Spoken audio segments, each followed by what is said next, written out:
Hare Krishna everyone, so please accept my humble obeisances of Lord Shri Srila Prabhupada।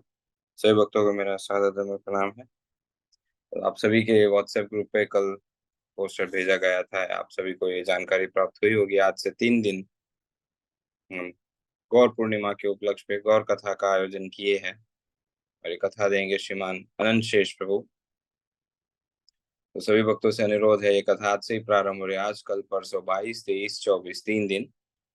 तो सभी से अनुरोध है, इसे ध्यान पूर्वक श्रवण कीजिए और अन्य भक्तों को भी आप बता सकते हैं। और आप सभी से पुनः हम निवेदन करना चाहते हैं, नाम जप को विराम दे दीजिए और ध्यान पूर्वक आज की कथा सुनने या गौर कथा सुनने तैयार हो जाए। और साथ ही में हम श्रीमान अंशेष प्रभु से अनुरोध करना चाहेंगे, प्रभु जी आज का टॉक या गौर कथा का प्रथम सत्र प्रारंभ करें। हरे कृष्ण। परम आराध्य परम वंदनीय शिला गुरुमाच समस्त भक्तों चरण में सादर वंदन प्रणाम करते हम भगवान श्री कृष्ण चैतन्य महाप्रभु की महिमा का श्रवण करेंगे। जय जय श्री चैतन्य जय नित्यानंद, जय अद्वैत चंद्र जय गौर भक्त वृंद। जय जय श्री चैतन्य जय नित्यानंद, जय अद्वैत चंद्र जय गौर भक्त वृंद। जय जय श्री चैतन्य जय नित्यानंद, जय अद्वैत चंद्र जय गौर भक्त वृंद। नमो विष्णुपादाय कृष्ण पृष्ठाय भूतले श्रीमते भक्ति वेदांत स्वामी निति नामिने। नमस्ते सारस्वते देवे गौरवाणी प्रचारिणे, निर्विशेष शून्यवादी पाश्चात्य देश तारिणे। वाञ्छाकल्पतरुभ्यश्च कृपा सिन्धुभ्य एव च पतितानां पावनेभ्यो वैष्णवेभ्यो नमो नमः। आजानुलम्बितभुजौ कनकावदातौ सङ्कीर्तनैकपितरौ कमलायताक्षौ, विश्वम्भरौ द्विजवरौ युगधर्मपालौ, वन्दे जगत्प्रियकरौ करुणावतारौ। नमस्त्रिकालसत्याय जगन्नाथसुताय च, सभृत्याय सपुत्राय सकलत्राय ते नमः। अवतीर्णौ स्वकारुण्यौ परिच्छिन्नौ सदीश्वरौ, श्रीकृष्ण चैतन्य नित्यानन्दौ द्वौ भ्रातरौ भजे। अनार्पितचरिं चिरात् करुणयावतीर्ण कलौ, समर्पयितुं मुन्नतोज्ज्वलरसां स्वभक्तिं श्रियं।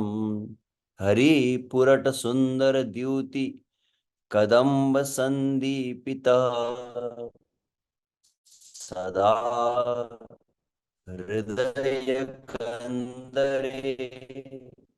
स्फुरतु शचिनन्दन।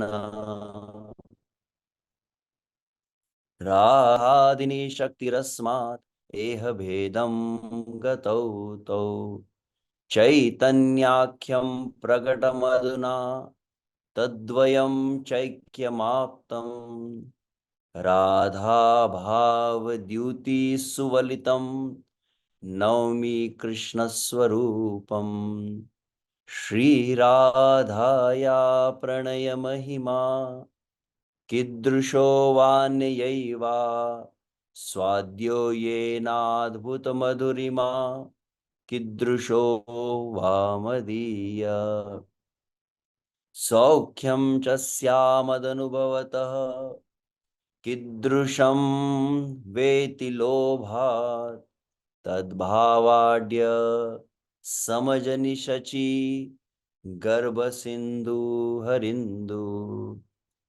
जय श्री कृष्ण चैतन्य प्रभु नित्यानंद, श्री अद्वैत गदाधर श्रीवासादि गौर भक्त वृंद। हरे कृष्णा कृष्णा कृष्णा हरे हरे, हरे राम राम राम हरे हरे। श्री गौर पूर्णिमा महामहोत्सव की।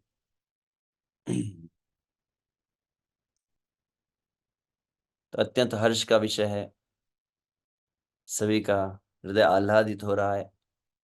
जैसे ही भगवान श्री कृष्ण चैतन्य महाप्रभु का प्राकट्य महोत्सव निकट आ रहा है, विशेष रूप से श्री कृष्ण चैतन्य महाप्रभु का चरण कमलों का जो आश्रय लिए है, जो गौड़ीय वैष्णव कहलाते हैं, उनके लिए यह विशेष महत्व रखता है, इसका विशेष महात्म्य है।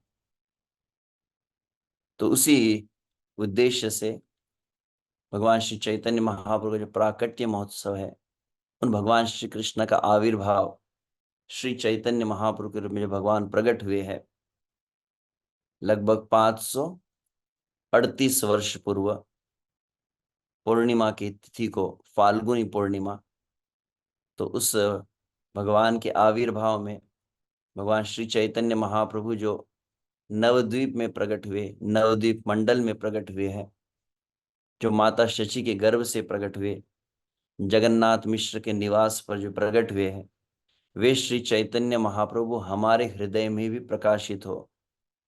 इसलिए भगवान श्री चैतन्य महाप्रभु की महिमा को, भगवान श्री चैतन्य महाप्रभु के नाम रूप गुण लीलाओं का श्रवण हमें उस भाव में, अनुकूल भाव में अवस्थित करता है।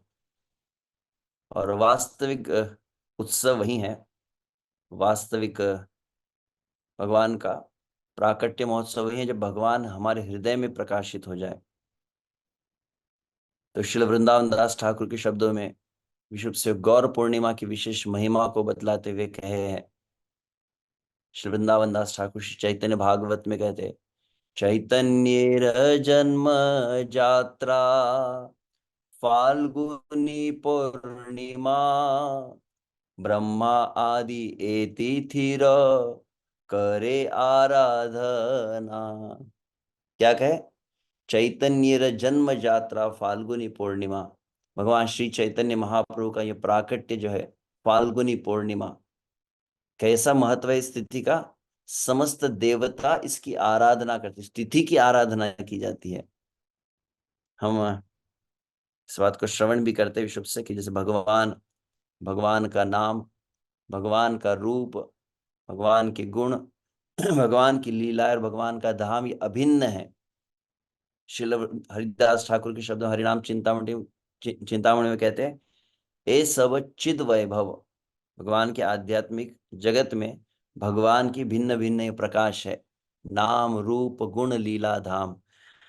उसी भांति जैसे भगवान के नाम रूप गुण लीला धाम भगवान से अभिन्न है, उसी प्रकार से भगवान जब इस जगत में प्रकट होते हैं एक विशिष्ट तिथि को, तो वह जो भगवान की प्राकट्य तिथि होती है, वह भगवान की प्राकट्य तिथि भगवान से अभिन्न कहलाती है। जिस प्रकार से श्री चैतन्य महाप्रभु समस्त अवतारों के सार है, श्री चैतन्य महाप्रभु सर्वाधिक उदार है, औदार्य भगवान जिन्हें कहा जाता है, महावदान्य जिन्हें कहा जाता है, तो भगवान श्री चैतन्य महाप्रभु के समस्त गुण भगवान श्री कृष्ण चैतन्य महाप्रभु की प्राकट्य तिथि में भी अवस्थित है। तो जितनी करुणा में, जितना महावदान्यता इस तिथि में है, ऐसा अन्य कोई दिवस है ही नहीं। उस दृष्टि से यहां पर तो ब्रह्मा आदि समस्त देवतागण भी, मतलब समस्त लोकों में भी गौर पूर्णिमा महोत्सव मनाया जाता है। ऐसा नहीं केवल भूतल पर ही, और समस्त काल में भी। ऐसा नहीं कि केवल 538 वर्ष पूर्व भगवान श्री चैतन्य महाप्रभु प्रकट हुए, उसके पश्चात ही गौर पूर्णिमा उत्सव प्रारंभ हुआ है। हालांकि यह सर्व विदित नहीं है, सर्व प्रकाशित नहीं है, क्योंकि जिस प्रकार से चैतन्य महाप्रभु छन्न अवतार कहलाते हैं, वैसे भगवान के प्राकट्य तिथि भी वह छन्न रूप से रहती है, प्रकट प्रकाशित नहीं होती है। तो चैतन्य जन्म यात्रा फाल्गुनी पूर्णिमा, ब्रह्मा आदि ए तिथिर करे आराधना, परम पवित्र तिथि मुक्ति स्वरूपिणी जाहि अवतीर्ण हैले न द्विजमणि। परम पवित्र यह तिथि है गौर पूर्णिमा। मैं केवल इन शब्दों को ही विचार करता रहा। मैं पहले कुछ लीला के लिए मुझे कहा, फिर मैं कुछ तत्व भी, कुछ महात्म्य कहा, परंतु यह जब शब्द आए तो मैंने कहा प्रारंभ इसी से किया जाए। जहां अवतीर्ण हैले न द्विजमणि, द्विजमणि ब्राह्मणों में श्रेष्ठ श्री गौर सुंदर निमाई पंडित जब प्रकट हुए, वह तिथि जो है परम पवित्र है। मुक्ति का ही मूर्तिमंत स्वरूप वह तिथि है। नित्यानंद जन्म माघ शुक्ला त्रयोदशी, गौरचंद्र प्रकाश फाल्गुनी पौर्णमासी। वृंदावन दास ठाकुर की दो तिथियों को कह रहे हैं। कौन सी? एक है माघ शुक्ल त्रयोदशी, जो श्री नित्यानंद त्रयोदशी कहलाती है, भगवान श्री नित्यानंद प्रभु का प्राकट्य। और फाल्गुनी पूर्णिमा, जो श्री चैतन्य महाप्रभु का प्राकट्य है। इन दोनों तिथियों की क्या विशेषता है? सर्वजात्रा मंगल ए दुई पुण्य तिथि, सर्व शुभ लग्न अधिष्ठान है इति। सबसे मंगलमय अगर कोई तिथियां है तो ये दो मंगलमय तिथियां है। सर्व शुभ लग्न, समस्त प्रकार के शुभ मुहूर्त, समस्त प्रकार के ग्रह नक्षत्र सभी पवित्र हो जाते हैं केवल इस तिथि के दिन। तो बहुत विशेष महिमा है इस तिथि की, जो तुरंत हमारे चित्त को, हमारी भावना को पवित्र करता है। तो जो कोई इन उत्सवों को मनाता है, गौर पूर्णिमा उत्सव को मनाता है, नित्यानंद त्रयोदशी उत्सव को मनाता है, तो उत्सव को मनाना अर्थात निश्चित रूप से उपवास आदि करना है। परंतु भगवान श्री चैतन्य महाप्रभु को प्रसन्न करने वाली क्रियाएं, श्रवण कीर्तन आदि भक्ति में वह श्री चैतन्य महाप्रभु की कथा का श्रवण करता है, श्री चैतन्य महाप्रभु के नाम का कीर्तन करता है, और भिन्न भिन्न प्रकार से हरिनाम संकीर्तन आदि के द्वारा श्री चैतन्य महाप्रभु की जो सेवा करता है। ऐसे गौर पूर्णिमा नित्यानंद त्रयोदशी के फल क्या है, क्या लाभ है इसका? तब अंततः वृंदावन दास ठाकुर कहते हैं, एतेक ए दुई तिथि करिले सेवना, कृष्ण भक्ति हय खंडे अविद्या बंधना। कोई केवल इन दो तिथियों को अच्छी तरह से सेवन करता है, इनका पालन करता है, बहुत गंभीरता से, बहुत तन्मयता से, तीव्रता से अगर इन तिथियों को में भगवान का भजन करता है, और भगवान के भजन के अलावा अन्य कोई क्रिया न करे, उस तिथि को पवित्र बनाए रखे। जिस प्रकार से भगवान जहां पर विराजमान होते हैं, भगवान की वेदी होती है, भगवान वहां पर अवस्थित होते, भगवान अधिष्ठित होते हैं। तो भगवान जहां पर अधिष्ठित हो जाए तो उस स्थान को अपवित्र नहीं किया जाता, फिर उसे मंदिर कहते हैं, उसे गर्भगृह कहा जाता है। वहां पर कोई अपवित्र वस्तु को नहीं रखा जाता। उसी भांति इस तिथि की पवित्रता को बनाने के लिए इस तिथि में इंद्रियों के द्वारा कोई भी कृष्णेतर या गौर इतर कह सकते, गौरेतर श्री चैतन्य महाप्रभु को छोड़कर और कोई हमारी इंद्रिया कोई विषय को, इंद्रिय विषय को ग्रहण ही न करे। इस प्रकार से कोई सेवन करता है तो निसंदेह क्या परिणाम प्राप्त होता है? कृष्ण भक्ति है। केवल इन तिथियों का पालन करने मात्र से श्री कृष्ण की भक्ति प्राप्त हो जाती है। हरि बोल। और खंडे अविद्या बंधन, अविद्या जो है, भगवत बहिर्मुखता जो है, वह उसका विनाश होता है केवल इन गौर पूर्णिमा महोत्सव को मनाने से। श्री गौर पूर्णिमा महामहोत्सव की तो विशेष महिमा यहाँ पर कही गई है। तो श्री चैतन्य महाप्रभु की महिमा को हम श्रवण कर रहे हैं, जिसके विषय में विशेष रूप से यहाँ पर कहा गया है, श्री चैतन्य लीलाय अमृतेर सिंधु, त्रिजगत भासाइते पारे यार एक बिंदु। कैसे श्री चैतन्य महाप्रभु की लीला है? तो कहा कि अमृतेर सिंधु, अमृत का सिंधु है, मतलब अमृत का समुद्र है यहाँ। और कैसा विशाल समुद्र है, समुद्र को माप तो बताना चाहिए। बोले समुद्र का माप परिमाप कितना है, कि समुद्र की एक बूंद में इतना सामर्थ्य है कि 3 लोगों को कृष्ण प्रेम में पूरी तरह से निमग्न कर सकता है। भाषा ही तो मतलब आप जानते हैं ना, श्री राधा गोविंद प्रेमे सदा ये न भासी कहते हैं तुलसी आरती। तो भासी मतलब से डूबना, राधा गोविंद के प्रेम में सदा में निमग्न रहूं। तो ऐसे त्रिजगत भाषाइते पारे, पारे मतलब सामर्थ्य, 3 लोगों को पूरी तरह से डुबाने का सामर्थ्य रखता है कृष्ण प्रेम में श्री चैतन्य महाप्रभु की एक लीला मात्र। जिस प्रकार से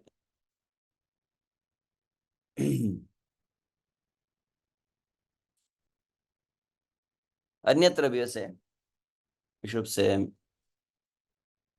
श्रील कविराज गोस्वामी इस बात को कहे हैं, कृष्ण की लीला और चैतन्य महाप्रभु की लीलाओं की विशेषता कहते हुए कहे हैं, कृष्ण लीला अमृत सार, तार शत शत धार, दश दिके वहे यहाँ हई ते।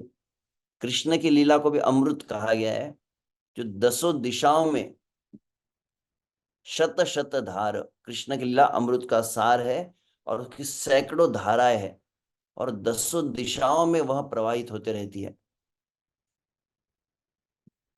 और कहते कृष्ण लीला अमृत सार, तार शत शत धार, दश दिके वहां वहे यहाँ हई ते, से चैतन्य लीला है सरोवर अक्षय, मनोहंस चराहता ते।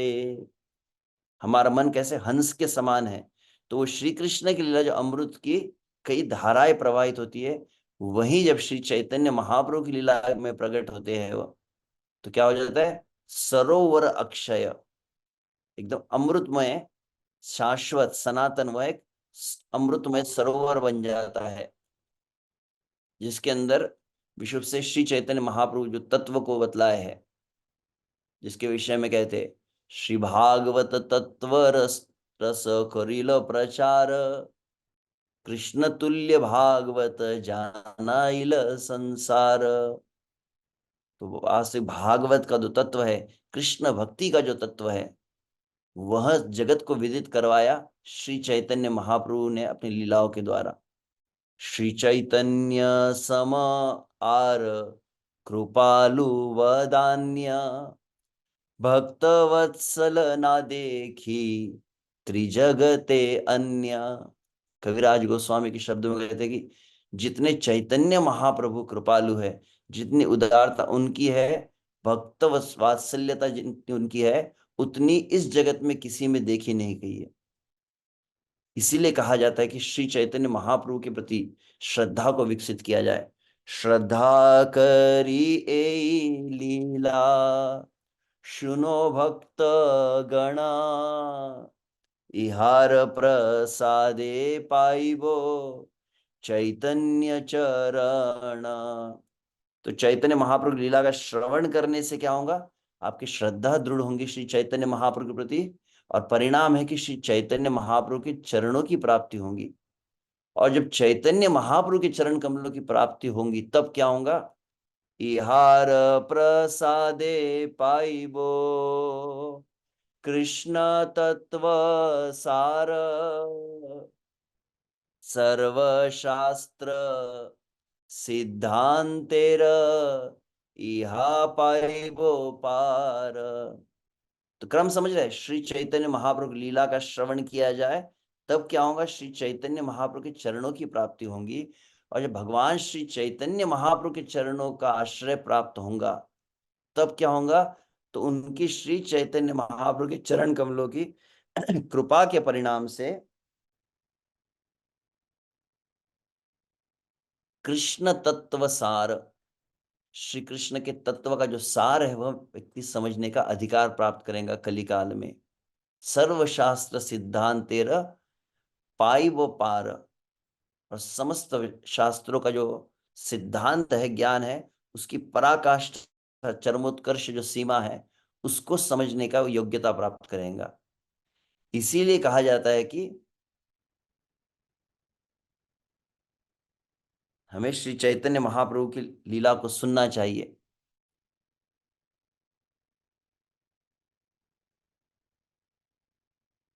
तब वहां पर आगे वे कहे हैं,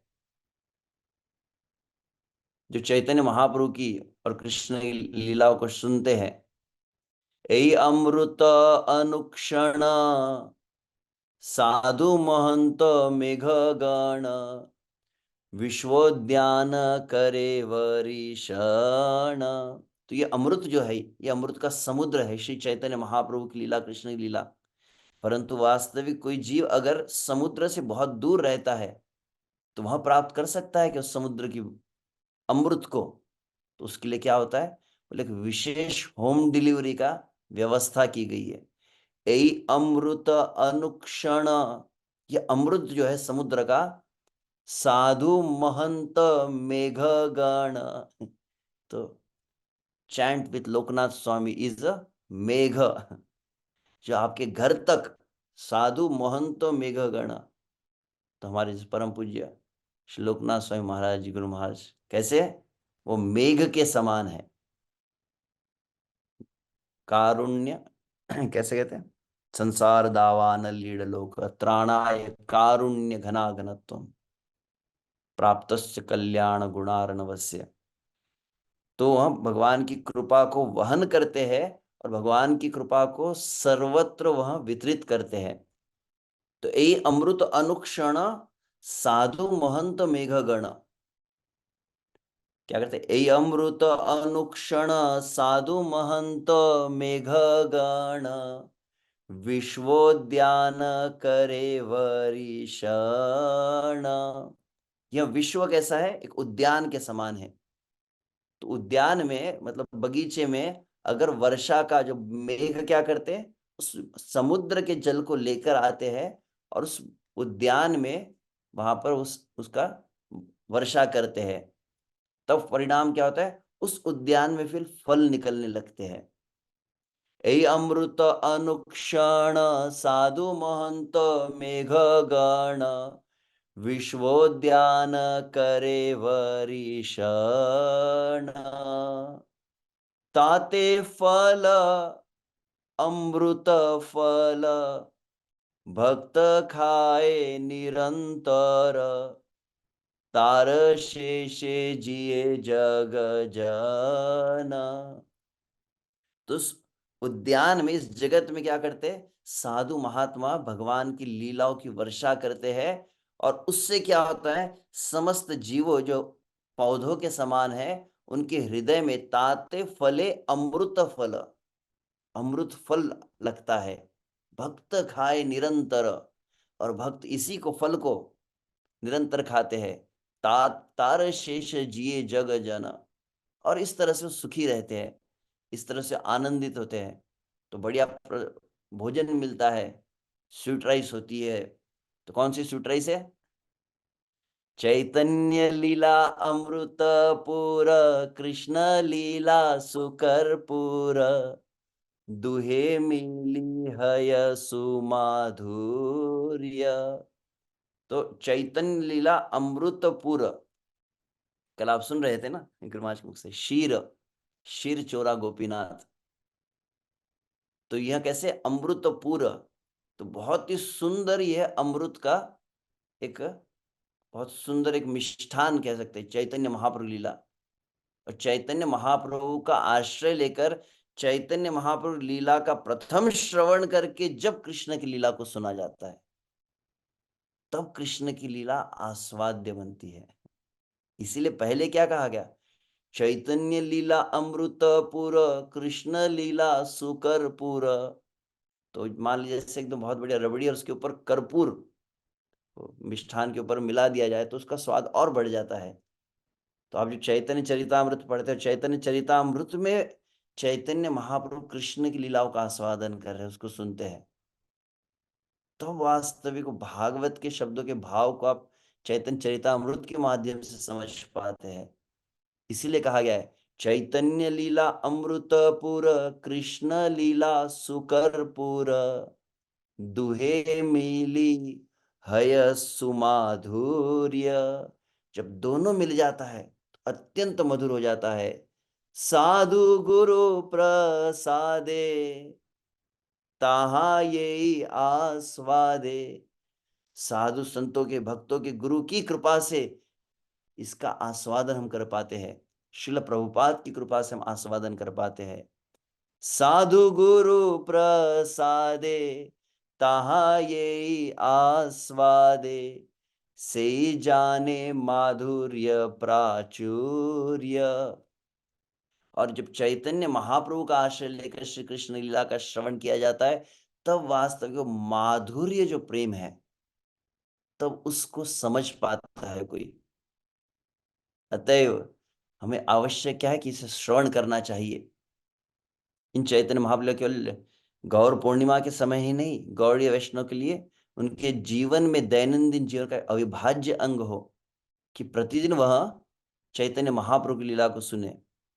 परंतु यदि हम इन भगवान की कथा को, श्रीमद् भागवत को, श्री चैतन्य चरितामृत को नहीं सुनते हैं, तो परिणाम फिर कविराज गोस्वामी कहे, ये लीला अमृत विने खाए यदि अन्न पाने, तब भक्त दुर्बल जीवन। केवल शरीर का पोषण के लिए अन्न आदि को ग्रहण कर रहे हैं, परंतु भगवान की लीला का श्रवण नहीं है, तो भक्त का जीवन अत्यंत दुर्बल होता है। उसकी भक्ति अत्यंत, भजन साधन अत्यंत कमजोर हो जाता है। वो प्रतिकूलताओं से बहुत जल्दी प्रभावित हो जाता है। उसके जीवन में नकारात्मकता रहती है भजन करने के बाद भी। कारण क्या है कि वास्तविक जो आत्मा का भोजन है वह नहीं कर रहा है। यार एक बिंदु पाने उत्फुल्लित तनु मने, हासे गाए करहे नर्तन। हालांकि ये प्यार को भी यहाँ पर रखना चाहिए था। मुझे अभी स्मरण हुआ जब मैं ये त्रिजगत भाषाइते पारे यार एक बिंदु, यहाँ जब मैंने पढ़ा तब मुझे स्मरण हुआ। तो यह चैतन्य चरितामृत मध्य लीला के अंतिम अध्याय का अंतिम भाग है, जो मैं अभी अभी आपके समक्ष नहीं है, परंतु जिसको मैं स्मरण कर रहा हूं। और यह श्रील प्रभुपाद का प्रसिद्ध तात्पर्य यहीं पर है कि भक्तों का जीवन में यदि भगवान की कथा का नित्य श्रवण हो, तब वास्तविक भक्तों का जीवन पुष्ट रहता है, हृदय आह्लादित रहता है, और वह भक्त सदैव भगवान की सेवा में उत्साही रहता है। और वो यह न करे तो फिर अंततः, अन्यथा उसका फिर अधः पतन हो जाता है, जिस तरह श्रील प्रभुपाद तात्पर्य में कहते हैं। तो इसीलिए चैतन्य महाप्रभु लीलाओं को श्रवण करना चाहिए। अब कोई कहे, कई बार उसमें विशुद्ध से श्री चैतन्य महाप्रभु के सर्वोच्च भावों का वर्णन किया गया है, और हम सुनते हैं कि प्रभु जी ये ग्रेजुएशन, पोस्ट ग्रेजुएशन कहा जाता है, तो प्रारंभिक भक्तों के लिए है कि नहीं, यह प्रश्न कभी कभी मन में आ जाता है। हम देखते हैं कि श्रीला प्रभुपाद जी समस्त जगत में जब कृष्ण भावना को प्रदान करने के लिए गए, तो चैतन्य महाप्रभु का परिचय उन्होंने सर्वप्रथम देना अति आवश्यक समझा। इसलिए श्रील प्रभुपाद ने श्रीमद् भागवत का अनुवाद किया है। परंतु श्रीमद् भागवत का अनुवाद जब प्रारंभ किया, श्रील प्रभुपाद की आयु धीरे धीरे बढ़ती जा रही थी। आमि वृद्ध जरातुर लिखिते कापय कर, मन किछु स्मरण ना हय। ना देखिए नयने ना सुनिए श्रवणे, तबु लिखी ए बड़ो विस्मय। भक्त लोग कहते हैं जिस प्रकार से श्रील कविराज गोस्वामी, कृष्णदास कविराज गोस्वामी की स्थिति थी, वैसी स्थिति श्रील प्रभुपाद की थी। तो कविराज गोस्वामी भी ऐसे शब्द कहते हैं, आमी वृद्ध जरातुर, मेरा शरीर अत्यंत वृद्ध हो चुका है। लिखिते कापय कर, लिखते समय हाथों में कंपन हो रहा है। मने किछु स्मरण ना है, और मुझे स्मरण तो किंचित मात्र कुछ है ही नहीं। ना देखिए नयने, आंखों से कुछ दिखता नहीं है। ना सुनिए श्रवणे, कानों से सुनाई देता नहीं। हाथों में कंपन है, स्मृति कुछ रही नहीं, आंखों से दिख नहीं रहा है, कान से कुछ सुनाई नहीं दे रहा है। तबु लिखी ए बड़ विस्मय, मैं लिख कैसे पा रहा हूं, यही अद्भुत विस्मित करने वाली बात है। वास्तविक श्री चैतन्य महाप्रभु मेरे द्वारा लिखवा रहे हैं। ऐसी स्थिति श्रील प्रभुपाद की थी। तो शिल प्रभुपाद जी श्री राधा दामोदर मंदिर भागवत का अनुवाद प्रारंभ किए।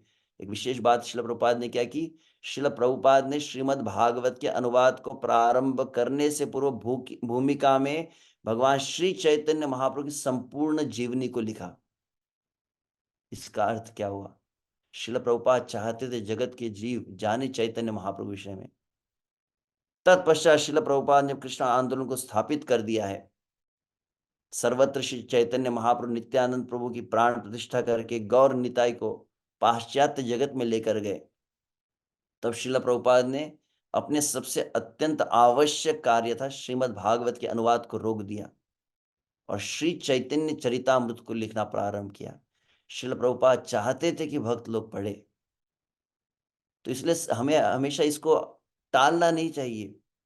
जो विश्व से हरे कृष्ण महामंत्र का जप कर रहे हैं, जो प्रमुख सिद्धांतों को समझ चुके हैं कि जीव कृष्ण दास, जीव का स्वभाव है कि श्री कृष्ण की नित्य सेवा करना और नाम एकमेव कलयुग का सार है, ये जब सिद्धांतों को समझ गए क्रमशः उसे आवश्यक है चैतन्य महाप्रभु के विषय में साथ में पढ़े। तो यहाँ पर कहा यह श्री चैतन्य महाप्रभु लीला अमृत के समान है।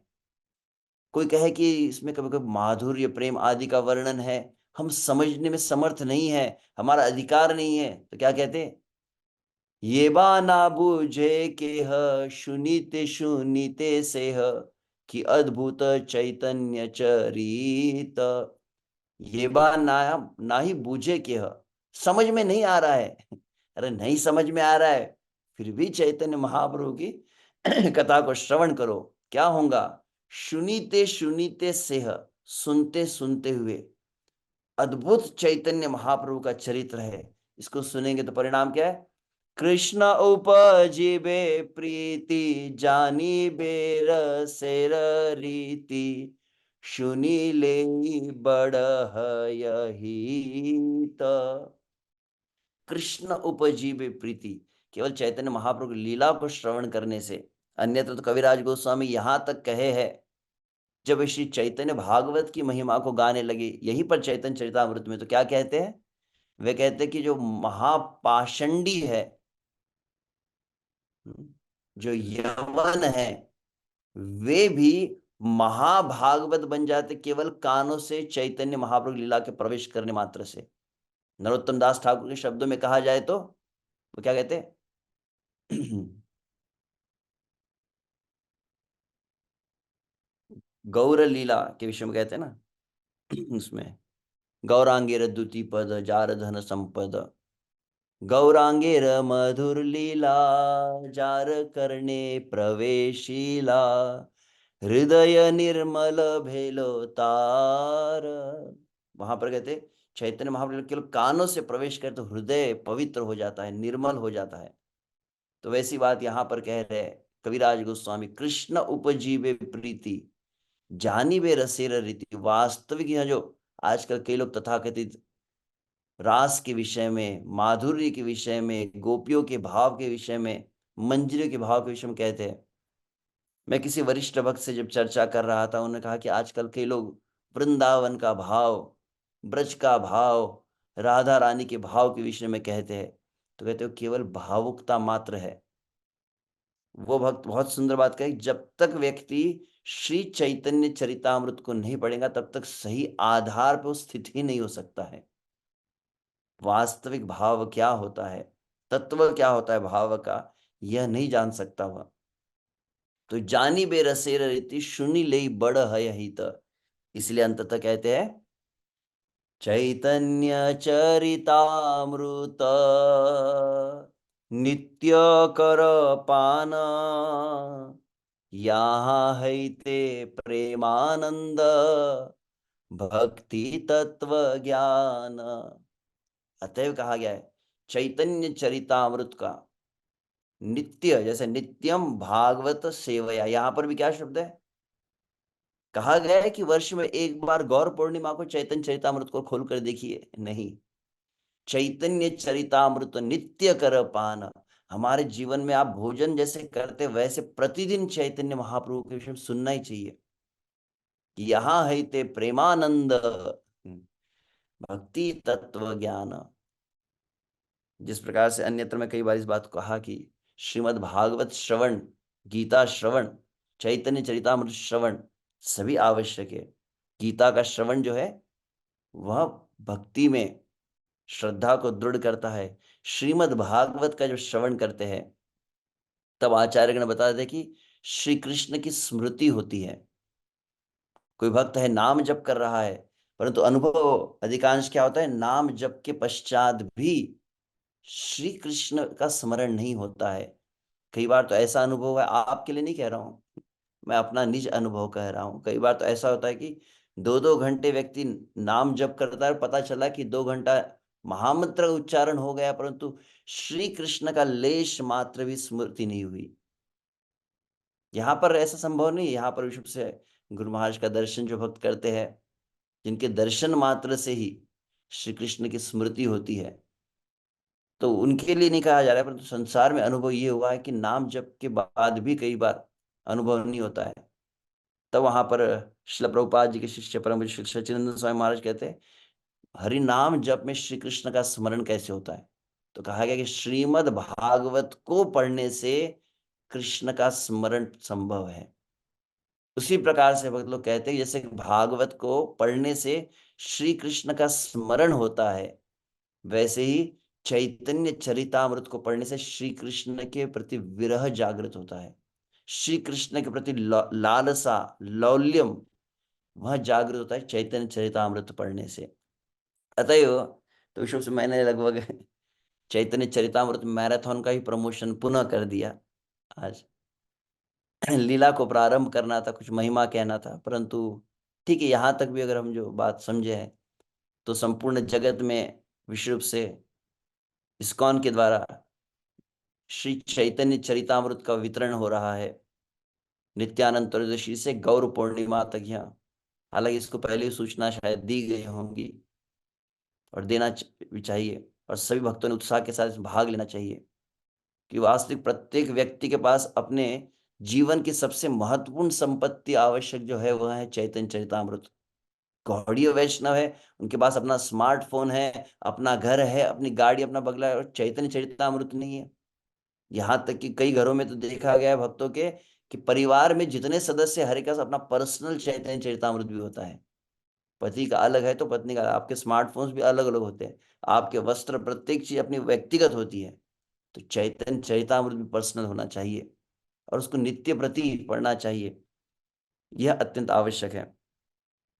तो फिर ठीक है, मूल विषय यहाँ तक था। महावदान्यता के विषय में मैं चर्चा करने वाले थे, तो अभी इस समय लगभग हो चुका है, इसको प्रारंभ करूँ तो समय और लग जाएगा। नमो महावदान्याय कृष्ण प्रेम प्रदायते कृष्णाय कृष्ण चैतन्य नामने गौर विषय नमः। तो महावदान्यता क्या है श्री चैतन्य महाप्रभु की, इस भाव को मैं कुछ स्मरण कर रहा था। तो देखते हैं 3 दिन में हम कौन, मैं ऐसा कुछ निर्धारित नहीं कर पाया, हालांकि मुझे कुछ कहा है, कुछ लीलाओं को भी कहे। अब जिस प्रकार से गुरु कृपा से, आपसे भक्त कृपा से कुछ स्फुरित होगा वैसे हम कहने का प्रयास करेंगे। हरे कृष्णा कृष्णा कृष्णा हरे हरे, हरे राम राम राम हरे हरे। श्री गौर पूर्णिमा महामहोत्सव की जय, श्री चैतन्य चरितामृत की जय, श्री चैतन्य भागवत की जय, अनंत कोटि वैष्णव वृंद की जय, श्रीला प्रभुपाद की जय। निताय गौर प्रेमानंदे, हरि हरि बोल। बहुत बहुत धन्यवाद श्रीमान अनुशेश्वर जी।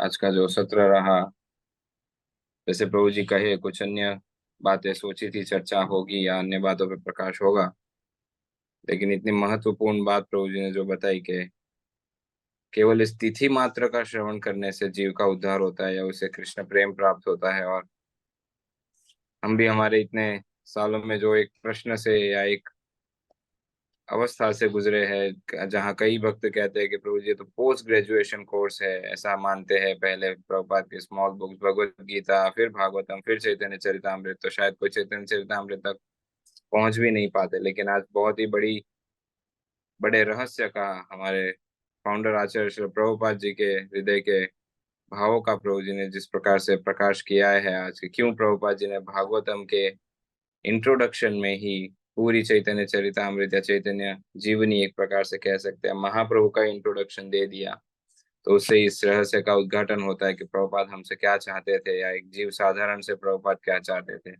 हम तो फिर भी कहने के लिए नवसिखिए भक्त इनिशिएटेड है। प्रभुपाद जी ने ये भागवतम की कॉपीज म्लेच्छों के हाथ में दी, ऐसे लोगों के हाथ में दी जिन्हें भागवतम धारण करके कुछ भी ज्ञान नहीं था। तो उनसे अगर प्रभुपाद एक्सपेक्ट कर रहे थे चैतन्य चरितामृत पढ़ने, तो हमसे, आपसे तो जरूर ये प्रभुपाद एक्सपेक्ट कर रहे हैं। तो सभी भक्तों से अनुरोध है, हमारी परंपरागत पद्धति से भगवान के नाम, हरि नाम से ही, हरि नाम का उच्चारण करके हम श्रीमान अनंत शेष प्रभु का हृदय पूर्वक आभार व्यक्त करते हैं। प्रभु जी जब जब आते हैं हमारे इस जूम मंदिर में या जूम प्लेटफॉर्म पे, तब तब नए नए रहस्यों का उद्घाटन हो ही जाता है। और इसीलिए गुरु महाराज जी भी एक बार कहे थे कि अनंत शेष is a knowledgeable qualified speaker. Guru Maharaj कहे कि वो ज्ञानी है, साक्षात्कारी वक्ता है, और उसे स्वयं गुरु महाराज भी सुनते हैं उन्हें। तो ऐसे वक्ता का हमें पूरे 3 दिन संग सानिध्य प्राप्त होने वाला है, जिसका आज पहला सत्र है, या पहला सत्र एक प्रकार से समाप्त हो रहा है। न चाहते हुए इसे समापन देना पड़ेगा, समय की मर्यादा को ध्यान में रखते हुए। तो आइए हम सब महामंत्र का उच्चारण करके श्रीमान शेष प्रभु का हृदय पूर्वक आभार व्यक्त करते हैं। हरे कृष्णा कृष्ण कृष्ण हरे हरे, हरे राम राम राम हरे हरे। श्री गौर पूर्णिमा महा महोत्सव की जय, गौरांग महाप्रभु की जय, श्री नित्यानंद राम की जय, श्री द्वीप मंडल धाम की जय, श्रील प्रभुपाद की जय, परम पूज्य श्री लोकनाथ स्वामी गुरु महाराज की जय। वाञ्छाकल्पतरुभ्यश्च कृपा सिन्धुभ्य च पतितानां पावनेभ्यो वैष्णवेभ्यो नमो नमः। अनंत कोटि वैष्णव वृंद की जय।